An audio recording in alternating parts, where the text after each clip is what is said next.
যাত্রীরা যেভাবে এখন রিস্ক নিয়ে গেছে, এভাবে রিস্ক নিয়ে তো বাচ্চা টাচ্চা নিয়ে যাওয়া যাচ্ছে না।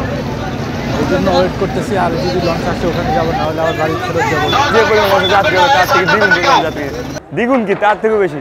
এই জায়গায় লঞ্চে, প্রতিটা লঞ্চে মানে যে পরিমাণ যাত্রী ধারণ ক্ষমতা তার থেকেও দ্বিগুণ পরিমাণ যাত্রী যাইতেছে।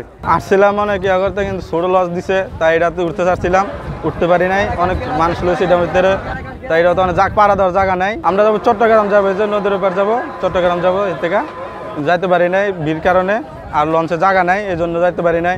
তা কতিবার বলছি যে সাইডে লঞ্চ আর কিছু বাড়াই দিলে মানুষের যাতে আসা যাওয়া সুবিধা হতো, কিন্তু এটা কেউ খেয়াল করে না। তাই বলছি যে সবাই এটা খেয়াল করে, যে লোক নিচে পাড়া দেওয়ার জায়গা নাই, তার ডর জন্য উঠি না এটা। তাই বলতেছি যে আর কিছু বড় বড় লঞ্চ দিলে আর কিন্তু যার একটু সুবিধা করে দিলে ভালো হতো মানুষের জন্য।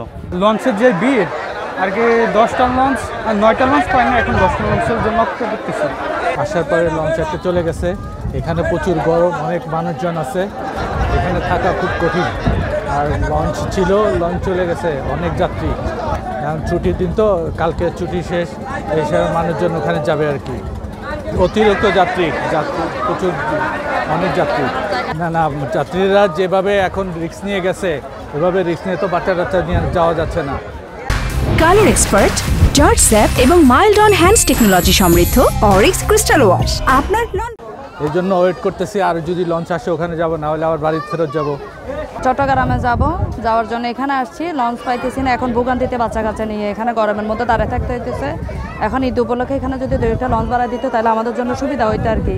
এই গরমের মধ্যে এখানে প্রচুরটা পরিমাণ ভিড়ের মধ্যে দাঁড়িয়ে থাকতে হইতেছে, আমাদের কষ্ট পাইতেছে যাত্রীরা। যদি লঞ্চ বাড়াই দিত তাহলে আমাদের একটু উপকৃত হইতো আর কি। ঘাটের অবস্থা খুবই খারাপ, মানে যে পরিমাণ লঞ্চে যাত্রী হবে তার থেকে দ্বিগুণ পরিমাণ যাত্রী, দ্বিগুণ কি তার থেকেও বেশি। এই জায়গায় লঞ্চে, প্রতিটা লঞ্চে মানে যে পরিমাণ যাত্রী ধারণ ক্ষমতা তার থেকেও দ্বিগুণ পরিমাণ যাত্রী যাইতেছে। দেন মানে যে একটা ঘাটের অবস্থা, মানে এটা নিয়ে কোনো যাত্রীর পরিবেশ চলাচল করা সম্ভব না। আমরা কিন্তু 2 ঘন্টার মধ্যে করতে পারি নাই, শুধুমাত্র এই যে পরিমাণ যাত্রী যাইতেছে, খুবই বেহাল অবস্থা চলাফেরায়। যে পরিমাণ, এই দেখেন আপনারা লঞ্চগুলো দেখেন কি ছোট ছোট লঞ্চ, আর এখানে যাত্রীর অবস্থাটা দেখেন, এত পরিমাণ যাত্রী এই ছোট ছোট লঞ্চের ধারণ ক্ষমতা এটা হয় না। আর যে লঞ্চ, এটাতে যাত্রীর ধারণ ক্ষমতা যদি থাকে 500, লোক আছে ধরেন 1000, চাপাচাপি করে 700-800 লোক ওঠে। এখন এটা যদি ইন ফিউচার যদি যায়, যদি লঞ্চটা যদি ডুবে যায়, তখন আমাদের কি অবস্থা হইব। আর যাত্রী যে পরিমাণ ভোগান্তি, এখানে আমার মতে, কার কি মত হয়ে যায় না, আমার মতে আরো বড় লঞ্চ দেওয়া দরকার যাত্রীদের ভোগান্তি ক্লিয়ারের জন্য। যাত্রীরা ভাই খুবই আমরা বেহাল অবস্থায় আছি, এত যাত্রী আমাদের যাওয়ার পক্ষে খুবই বাজে একটা অবস্থা, আমরা যেতে পারছি না।